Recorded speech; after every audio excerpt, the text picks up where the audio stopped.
the first floor changing rooms, and all persons are requested to leave the building at once. I repeat, please leave the building as quickly as possible, following the routes indicated by the staff. Thank you. Your attention please, your attention please. The fire in the changing room is now spread to the children's play area and covers most of the first floor. Exits D and F are therefore blocked. This means stairways E and G1 are also out of action, and the only safe routes are those leading to assembly areas H and M. Thank you. Morning, Carol. Oh, Mrs. Brittas, I'm sorry, I didn't see you. How may I help you? I wanted to take this up to Gordon's office. I wondered if it was safe to use the stairs. I'm not sure. I haven't actually been listening. Please, straight out through. Gavin, has she had some morphine? Not from us, Mr. Brittas. Well, I think she needs it, don't you? As soon as you get her outside, please. Hello, Gordon. Oh, darling. Is it all right for lunch? Lunch? Yes, it's not yet, is it? No, I'm early. I thought we might have a picnic in your office. My office? Yes, that's all right, isn't it? Yes, it's fine. The fire's only sweeping through the far side of the building. Will it be long? I don't think so. As soon as everyone's evacuated and accounted for, I'll be right with you. I'll see you then. Yes. Colin, where do you think you're going? You're dead. No, I'm not, Mr. Brittas. Yes, you are. You're in the kitchens when the gas cylinder exploded. But I wondered if I wasn't shielded from the main force of the blast by a table. That way, you see, I'd only be blinded. I could feel my way along the corridors carrying Hillary here. Colin, you are dead. And since this young lady had a ruptured spleen at the time, you've done for her as well. She's very plucky, Mr. Brittas. I think it would take rather more than a ruptured... Don't argue, Colin. Go and sit down and have a coffee. A coffee? Oh, are we allowed a coffee? Not until you're dead, Tim, and you've got some nasty head injuries to get out of the gymnasium, all right? Before you do that, I want those flames at the door, please. Attention please, attention please. Unfortunately, the fire on the first floor has fallen through a badminton court and into the boiler room, igniting 300 gallons of oil that was delivered yesterday, creating a fireball that has demolished the reception area and the main doors. Corridors P, S and T3 are now closed. Julie, you're too late, I'm afraid. What? You heard what I just said. We just had a fireball. This exit's closed. But those doors are made of glass and steel. There's nothing to burn. Well, I'm afraid they have burnt, and this whole area is now washed with molten glass. Back down the corridor, please. Mr. Brittas, are you sure that last announcement was correct? Yes, Laura. Well, according to my map, if you've blocked off T3 as well as all the others, there's no way out. Fires don't happen just where we want them, Laura. They can be extremely inconvenient. You don't think it's rather discouraging for the people in the exercise to know they've got no chance of getting out alive? Laura, there's still one exit available if people look carefully. If they go along A1 and A4, up stairwell Y and down this corridor... Attention please, attention please. A water storage tank has just burst, extinguishing the fire in corridor T3. I repeat, corridor T3 is now accessible to anyone wishing to leave the centre. Oh, God. Does that mean we have to go all the way back again? Or why don't we just nip out this door here? I'm sorry, Gavin. This is on fire or something. I'm supposed to make sure no one goes through. Oh, well, I'm not going back up all those stairs again. He's always telling us to use our initiative. Why don't I leap daringly through the flames and out the door? You can't. They're imaginary flames, right? I know. Well, I just happen to have an imaginary fire extinguisher hidden in my stocking tops. And there we are. Just put it out. Julie, please, you know what Mr. Brittas will say. And where do you think you lot are going? These doors have been welded together in the intense heat.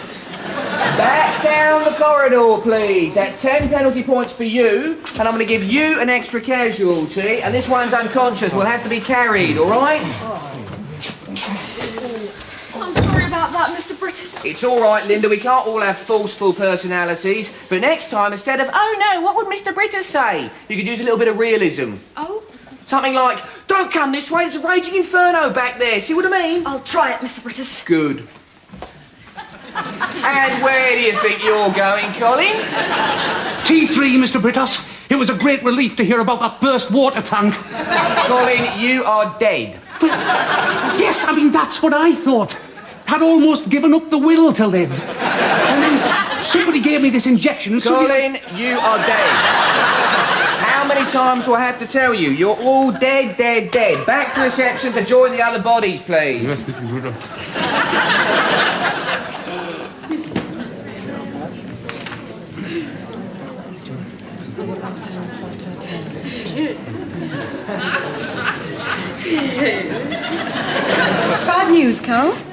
old boyfriend. He wants me to go and join him in Australia. That sounds rather nice. He heard about my divorce, and he wants me to go and stay on his sheep farm. It'd be so wonderful for little Ben, all that fresh air and wide, open space instead of living in a drawer, I should go. How can I? I need £1,200 of the tickets. Now, where am I going to find £1,200?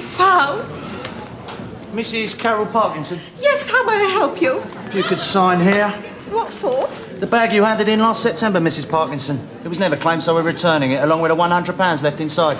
Thank you. £100? Oh, if only. 12 to 1, Gavin. It's a dead cert. Are you sure? I'm telling you, the horse can't lose. All right, everyone, listen carefully, please. I have the results of this morning's exercise, and sadly, I have to report that casualties throughout the centre have averaged at over 82%. Does that include the suicides, Mr. Brittas? I was coming to that, Colin. In order to cut down on the rate of suicides, I've decided that from now on, anyone dying at their own hands, or because they panicked, or because they lost their nerve, or because they ran headlong into the flames, Patrick, will not be allowed to use the coffee machine. Is that understood? Right, a word about why I think that 82% casualty rate is particularly worrying.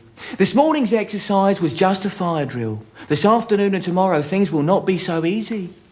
You'll be dealing not only with fires, but with the added hazards of an outbreak of contagious disease in one of the toilets. I'm not going to say which one. Chemical spillages, earth tremors, poisonous gases, and a derailed train sliding down the embankment and covering our all-weather hockey pitch in nuclear waste.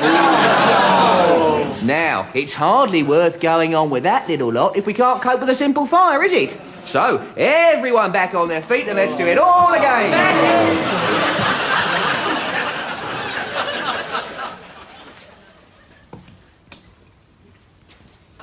Helen, has the bulb gone? No? Oh, your husband asked me to say that he'll be a few minutes late. Oh, no. Is it anything serious?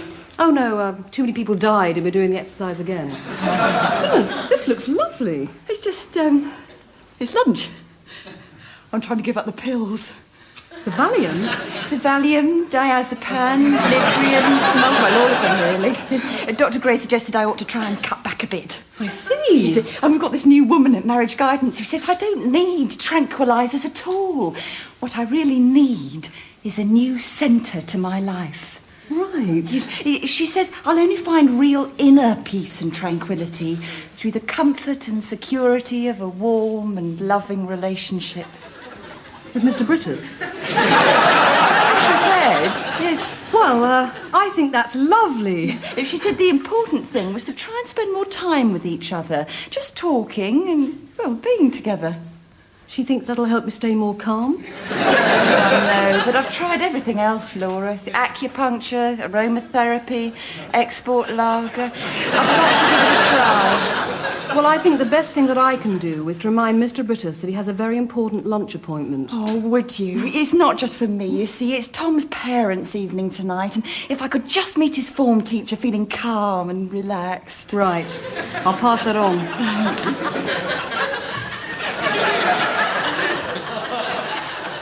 Tim, Gavin!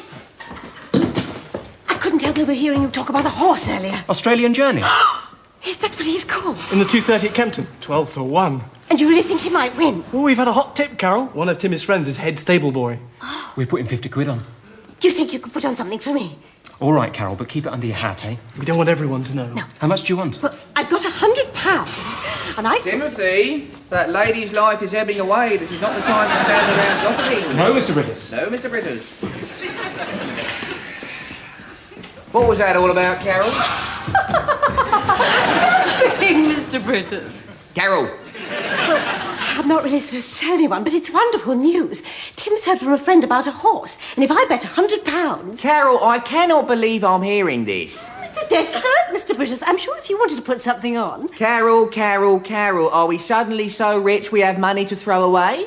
Well, I've got £100. Well, why don't you take it down to the boiler and throw it into the flames?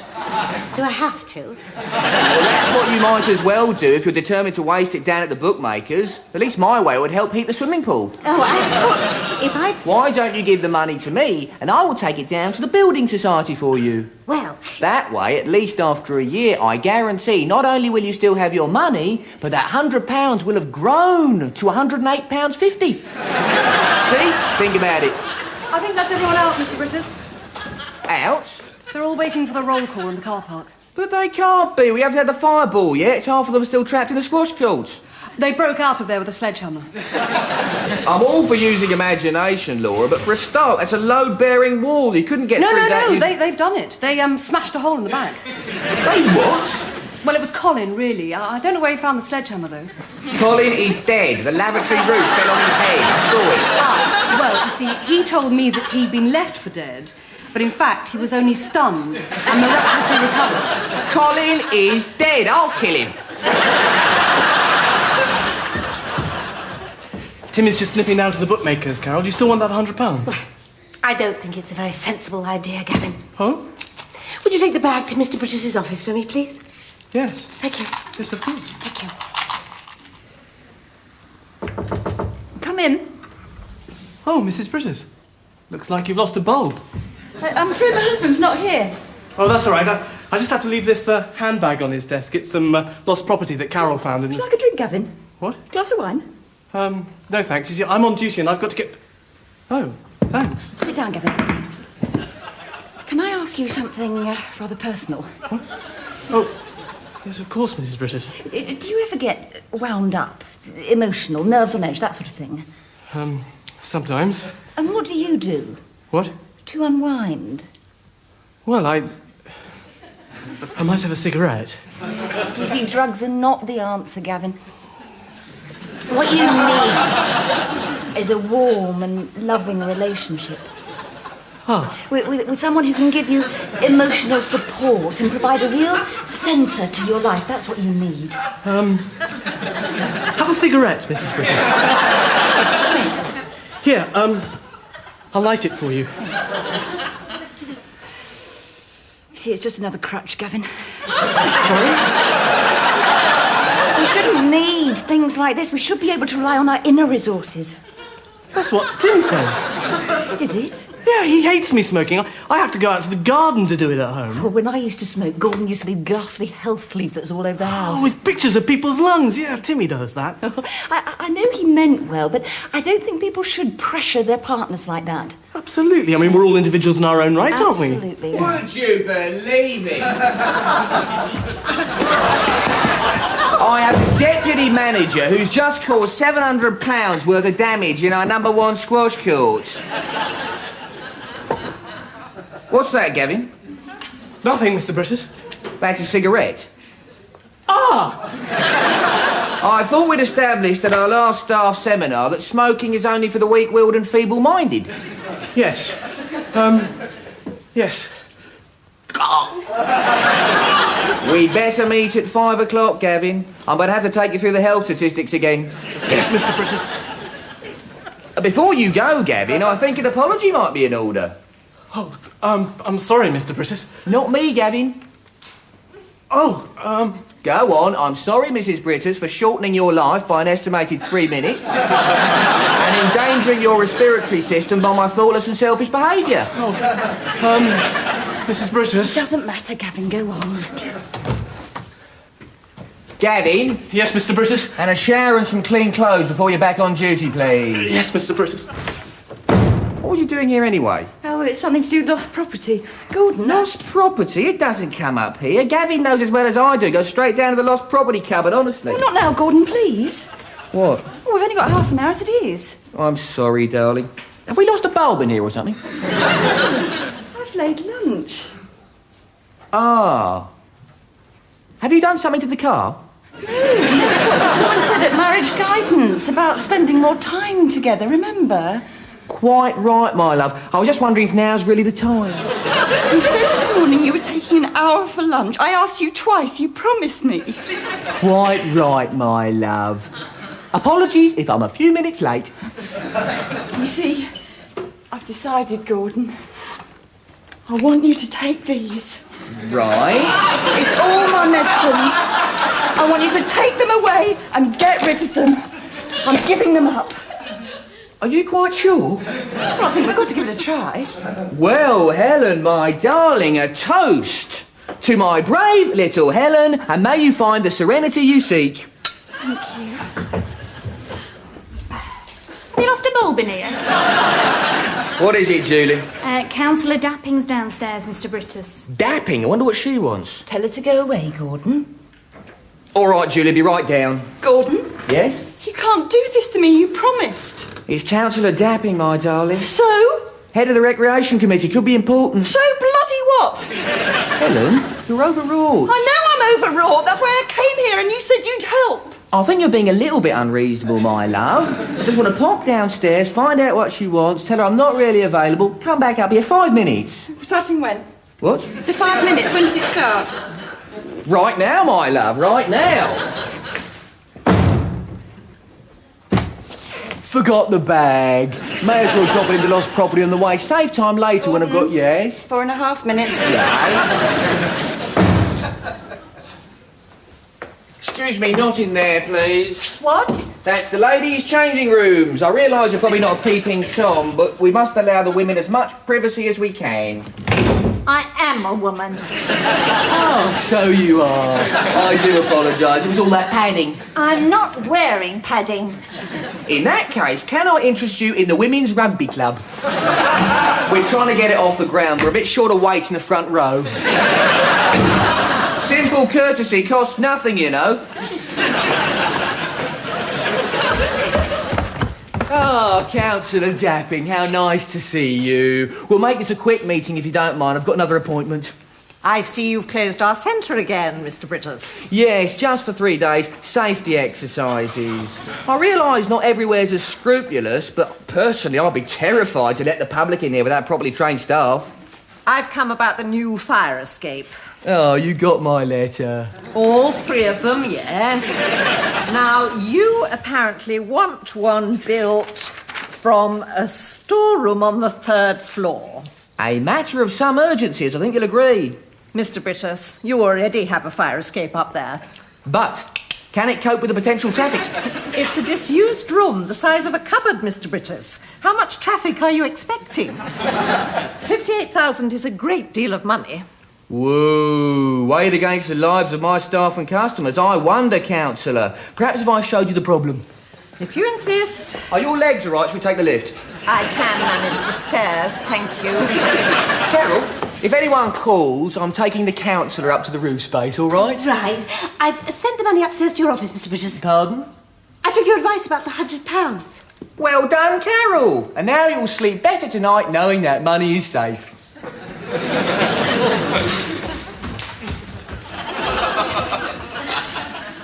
Now, this is the only room on the 3rd floor, is it? Yes. And the floor below is served by 4 separate fire escapes of its own. That's right. Now, at the moment, there's a fire ladder in this room with a capacity for 8 people. If you'll forgive me, Councillor, there lies the problem. Only 8. You couldn't fit more than 8 people in this room, Mr. Brittas. With respect, Mrs. Dapping, I don't think you've thought this one through. Let me paint you a picture. An ordinary working day, we have electricians in the roof space attending to a lighting problem. A couple of plumbers have been asked to fit a new hot water pipe. Cheery carpenters are up here too, fitting a couple of shelves, while outside a team of young lads are painting the fire escape. Let's say a couple of my staff have just brought them all a cup of tea. That makes 14 people, Mrs. Dapping. Mr. Brittas. When a fire breaks out, one of the plumber's blowtorches accidentally ignites the carpenter's wood shavings outside in the hall, cutting off all access to the stairs. You really think this could happen? The stairs are ablaze. 14 panicked and desperate men trample their way onto a fire escape that's, as you say, only designed for 8. Not very likely, is it, Mr. Brittas? Mrs. Dapping, I haven't even considered the 6 men retiling the roof after the storm the night before. What is it, Linda? I've been asked to give you this. It's from your wife. Well, I'll put your arguments to the committee, Mr. Brittas, but the likelihood of finding that many people up... Mr. Brittas, Brittas, are you listening? If you've seen everything, Councillor, perhaps we can make our way downstairs. Mr. Brittas! Well, I'm sorry, Councillor. I cannot understand this irrational hostility. I'm not being hostile, Mr. Brittas. I'm just saying that it would be a complete waste of money. Well, if you're the one prepared to go on the 6 o'clock news surrounded by bodies, having to admit to Kate Adie you didn't think a proper fire escape was necessary... That's a risk I'll just have to take, Mr. Brittas. I'll put your views to the committee with my personal recommendation that they take no notice whatsoever. I'll see myself out. Bye-bye. I've got something from your wife, Mr. Brittas. What is it, Colin? I think it's soup. But I wouldn't eat it if I were you, Mr. Brittas. There's a certain amount of broken glass. All right, Colin, I'll look after it. I know it's broken glass because I saw her throwing it against the... Colin, back to your fire plate, please.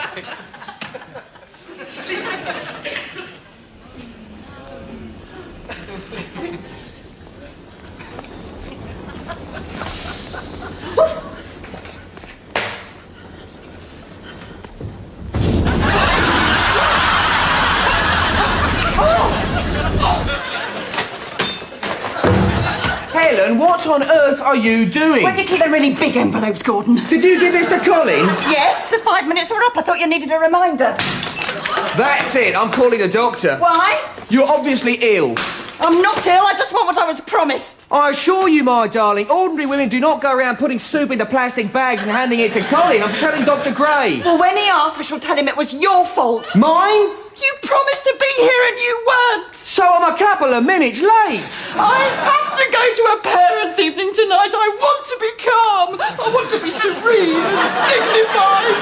I want some inner peace and tranquility in my life. For God's sake, is that too much to ask for?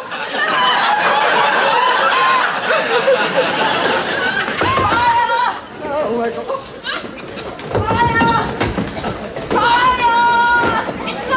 Yes, in the lost property cupboard, which is the quickest way out. Well, you can't use these stairs. It's a raging inferno down there. There's been an oil spillage with flames, fumes, everything. You'd never get through. Oh, right. Up the stairs, everybody. Everybody! Up the stairs, quickly. I'm sorry. What? I apologise, I was wrong. It doesn't matter. You'll forgive me, my darling, but I think it does. You needed me and I wasn't there. The least you deserve is an explanation. Oh, God, do I? Cards on the table time, Helen. I realised that I should have told you a long time ago. You are not the only woman in my life. I have a mistress. No, you don't. I do. She's demanding, takes up my time, drains my energies, and in her own way, she needs me every bit as much as you do. When she calls, I can't refuse her. It's not Mrs. Dapping, is it? I'm talking about the centre, my love. You mean the building? The building, the philosophy, the dream. And sometimes in forging that dream, in the effort of holding things together and moulding the whole community into one, I forget that I have a flesh and blood wife as well. I see. I'm torn between conflicting loyalties, and perhaps now is as good a time as any to remind oneself that deep down, one of them's far more important than the other. Which one, Gordon?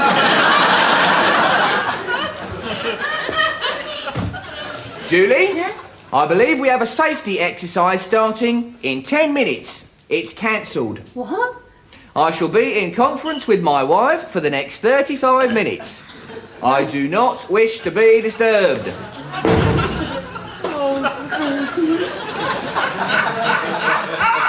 And when I say not disturbed, I mean not disturbed. I do not wish to know about anything happening in this building short of a major catastrophe.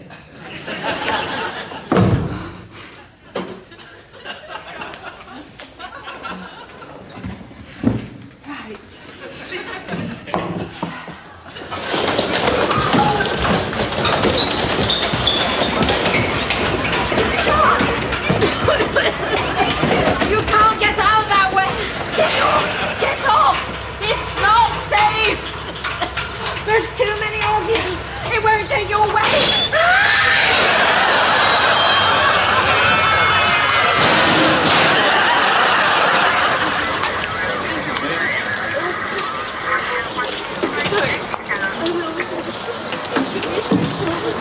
Brittas, ma'am. Mr. Brittas, how do you do? Carol Jones. We'll to go meet you. straight into it if you don't mind. Fine, no problem. Okay, ready, Peter? Okay. The accident happened early this afternoon when a fire escape toppled from the far side of the building behind me, and 14 people fell at nearly 80 feet to the ground. The manager of the leisure centre is Gordon Brittas. Mr. Brittas, I believe you were in your office when the accident happened. Yes, that's right. When the alarm was raised, I came out to do what I could, but my staff, who've already been trained to cope with emergencies like today's, had done a wonderful job. I'm very proud of them. I'm sure you are. Mr. Brittas, I've been told that this fire escape was only designed to hold 8 people. Yes, 8 people, that's right. And there were 14 on it at the time it broke away from the wall. Yes. As leisure centre manager, isn't it your responsibility to ensure that the safety equipment is adequate? Certainly. I'd like to put it on record that I take full responsibility for everything that happened here this afternoon. You do? Indeed. The only thing I can offer in my defence is that I do have 3 letters that I wrote over a period of months to the council begging them to replace this very fire escape. Did you get the reply? A downright refusal at first, but I persisted, and after the 3rd letter, they sent someone at last to take a look at the problem. And? Well, the tragic irony is that Councillor Dapping was one of the people involved and injured in the accident.